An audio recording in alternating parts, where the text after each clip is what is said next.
नमस्कार, आप देख रहे हैं सी न्यूज भारत। मैं हूं आपके साथ स्नेहा सिंह। वक्त हो गया है न्यूज बुलेटिन का, तो चलिए शुरू करते हैं खबरों का सिलसिला।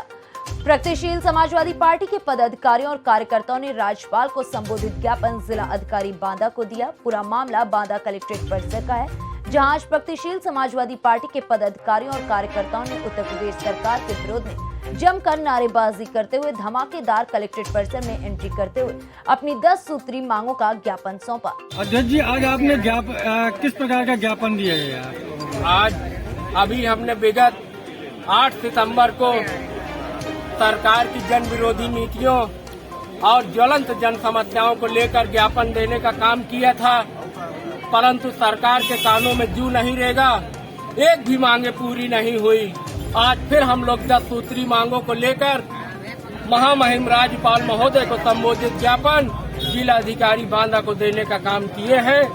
हमारी जो 10 प्रमुख मांगे थी, नंबर 1, जो किसानों को अन्न मवेशियों से निजात दिलाई जाए और जिन जिन किसानों की फसलें उजड़ गई हैं अन्न मवेशियों के कारण, और उनको 100% मुआवजा दिलाया जाए। नंबर 2, बिजली के दाम जो दिनों दिन बढ़ रहे हैं, बिजली के दाम कम किए जाएं। नंबर 3, अघोषित बिजली कटौती जिससे पूरा शहर ही नहीं पूरा जिला परेशान है, उसको बंद किया जाए और शुद्ध पेयजल की व्यवस्था, शुद्ध पेयजल की नियमित आपूर्ति कराई जाए।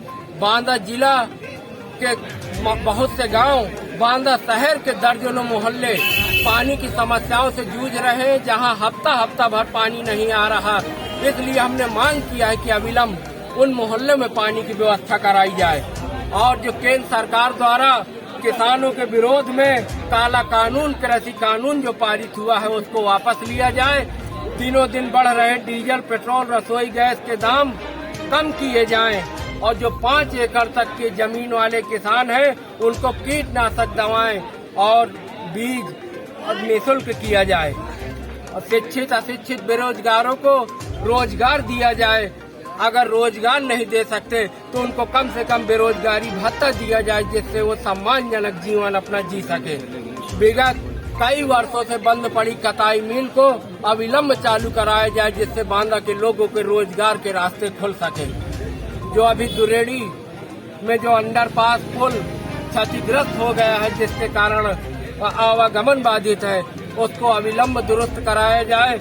और वर्तमान समय में बांदा जिले की अधिकांश रोडें ध्वस्त हो गई हैं, गड्ढे ही गड्ढे हैं, चलना मुश्किल है। इसलिए उन रोडों को तुरंत दुरुस्त कराया जाए। इन हम 10 महत्वपूर्ण मांगों के साथ माननीय जिलाधिकारी महोदय को संबोधित ज्ञापन, राज्यपाल महोदय को संबोधित ज्ञापन जिलाधिकारी महोदय के माध्यम से देने का काम किए हैं। अगर हमारी मांगे नहीं 10 दिन के अंदर मानी गई तो हम लोग अक्टूबर के पहले हफ्ते में प्रगतिशील समाजवादी पार्टी के क्रांतिकारी साथी बड़ा आंदोलन करने का काम करेंगे। अध्यक्ष जी, बांदा से सी न्यूज संवाददाता कुलदीप त्रिपाठी की रिपोर्ट।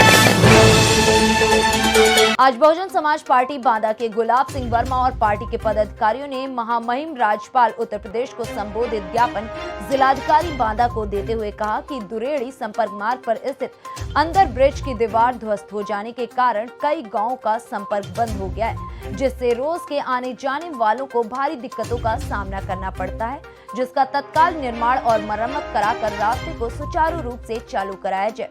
इसके साथ साथ किसानों को 24 घंटे बिजली आपूर्ति और कोविड काल में किसानों, मजदूरों और गरीबों के बच्चों की स्कूल फीस माफ करने की भी बात कही गई। वहीं जनपद की जर्जर सड़कों की तत्काल मरम्मत किए जाने आदि विभिन्न मांगों का ज्ञापन जिलाधिकारी बांदा को दिया गया। लोग जो है ये दुरेड़ी में एक अंडर ब्रिज है रेलवे का, जो लगभग 10 दिन पहले ढह गया था। उसका आज तक मलबा साफ नहीं हुआ है और उसको बनाया नहीं गया। लगभग 15 गाँवों का आवागमन है जो बाधित है, वहाँ पर लोग आ जा नहीं पा रहे हैं। और वहाँ पर उसी के आगे एक लगभग डिग्री कॉलेज में एकलव्य महाविद्यालय, उनके छात्र भी नहीं जा पा रहे हैं। और जनपद में तमाम सड़कें हैं जो पूरी तरह से ध्वस्त हो चुकी हैं, गड्ढायुक्त हैं, जिससे आए दिन लोग गिर रहे हैं और बड़ी बड़ी घटनाएं हो रही हैं। यहाँ तक कि जान माल का संपूर्ण खतरा 24 घंटे बना रहता है। और उसके बाद यहाँ पर किसानों को जो अभी लाइट सप्लाई, जो विद्युत की आपूर्ति है, वो सही ढंग से नहीं हो रही है। हमने शासन से मांग किया है कि आपूर्ति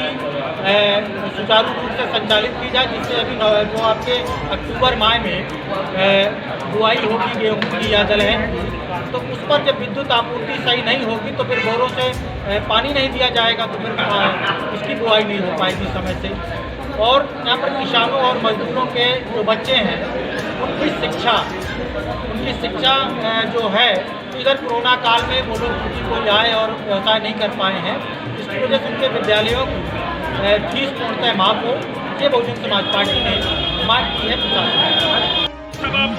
जिलाधिकारी महोदय को अभी जो ज्ञापन दिया गया, इसमें बहुजन समाज पार्टी की प्रदेश कार्यालय से ये आदेश था कि जिले की जो भी समस्याएं हों उसके लिए ज्ञापन जिलाधिकारी महोदय को दिया जाए। सबसे पहली जो प्रमुख समस्या थी वो दुरेड़ी गांव में जो अंडर रेलवे क्रॉसिंग का जो पुल बना हुआ था, उसमें भ्रष्टाचार इतना ज़्यादा हुआ, इतनी लूट मची कि वो साल भर भी नहीं चल पाया और ध्वस्त हो गया। आप लोगों को जानकारी है इसकी, तमाम दल भी अपना इस मामले में बातचीत कर रहे होंगे। उसके लिए तत्काल उसको सही कराया जाए, दोषी ठेकेदार को जेल पहुंचाया जाए और उसकी तत्काल मरम्मत या नए सिरे से उसको बनाया जाए। दूसरा, सिंचाई के लिए, बिजली के लिए नगर में तमाम गंदगी फैली पड़ी है, कोई सफाई नहीं होती है। बिजली की भी आपूर्ति ऐसी रहती है। ये तुलसी नगर का जो पावर हाउस है, इसमें तो 9 घंटे भी 24 घंटे में बिजली नहीं मिलती है। जब भी देखो आधे से ज़्यादा शहर क्या मांग करते हैं? और वो मांग ये करते हैं कि तत्काल 24 घंटे के जो आदेश हमारी सरकार में भी रहे और सरकार में भी 24 घंटे बिजली मिलना चाहिए, ताकि जनमानस यहाँ से जो करा रहा है गर्मी के मारे, उससे कुछ उसको राहत मिल सके। अयूब खान, जिला उपाध्यक्ष, बहुजन समाज पार्टी बांदा। बांदा से सी न्यूज संवाददाता कुलदीप त्रिपाठी की रिपोर्ट। जिला कारागार में लंबे कोरोना काल के बाद बंदियों को औसत और तनाव से मुक्त रखने के उद्देश्य से उनके स्वास्थ्य मनोरंजन के लिए प्रसिद्ध क्षेत्रीय लोकगीत रागिनी का कार्यक्रम आयोजित किया गया। इसके लिए प्रसिद्ध रागिनी गायक जयवीर ठाकुर और उनकी टीम को आमंत्रित कर कार्यक्रम आयोजित कराया गया। जेल में निरुद्ध प्रसिद्ध रागिनी गायक मीनू भाटी और अमृत की टीम द्वारा भी रागिनी प्रस्तुत की गई। बंदी अमृत द्वारा कारागार में निरुद्ध रहते हुए रामचरितमानस को रागिनी के रूप में लिखा गया है, जिसे पुस्तक के रूप में प्रकाशित कराने की प्रक्रिया चल रही है। अन्य बंदियों द्वारा लोकप्रिय नृत्य और लघु नाटकीय प्रस्तुति भी की गई। कार्यक्रम का संचालन डॉक्टर के सिंह द्वारा किया गया। महिला बंदियों सहित सभी बंदियों और स्टाफ द्वारा कार्यक्रम का आनंद लिया गया। सभी के द्वारा कार्यक्रम की भूरी प्रशंसा भी की गई और भाव विभोर हो गए। कारागार में बंदियों को अवसाद और तनाव से मुक्त रखने के लिए और उनके मनोरंजन के लिए प्रसिद्ध रागिनी गायक जयवीर ठाकुर और उनकी टीम द्वारा रागिनी प्रस्तुत की गई। साथ ही कारागार में निरुद्ध प्रसिद्ध रागिनी गायक मीनू भाटी और अमृत द्वारा भी रागिनी प्रस्तुत की गई। साथ ही हमारे अन्य बंदियों द्वारा भी अनेक नृत्य और लघु नाटकों के कार्यक्रम प्रस्तुत किए गए, जिन्हें देखकर बंदी मंत्रमुग्ध हुए और उन्हें अवसाद और तनाव से मुक्त करने में सहायता मिली। बुलंदशहर से सी न्यूज संवाददाता छबील कुमार की रिपोर्ट। जिला इटावा की नगर पंचायत बकेवर की कांसीराम आवास कॉलोनी भरथना रोड बकेवर में पीने के पानी की समस्या बनी हुई है। वहीं जब इस विषय में नगर पंचायत बकेवर अधिशासी अधिकारी अजय कुमार से दूरभाष द्वारा संपर्क करना चाहा गया तो उनके द्वारा कोई जवाब नहीं दिया गया। वहीं कांसीराम आवास कॉलोनी वासियों के द्वारा बताया गया कि जब से नया पंप ऑपरेटर शिव दोहरे आया है, तब से ज्यादातर पीने के पानी की समस्या बनी रहती है। वहीं जब पुराना ऑपरेटर धर्मेंद्र सिंह पानी की टंकी पर था, तब कोई भी ऐसी समस्या नहीं आ रही थी।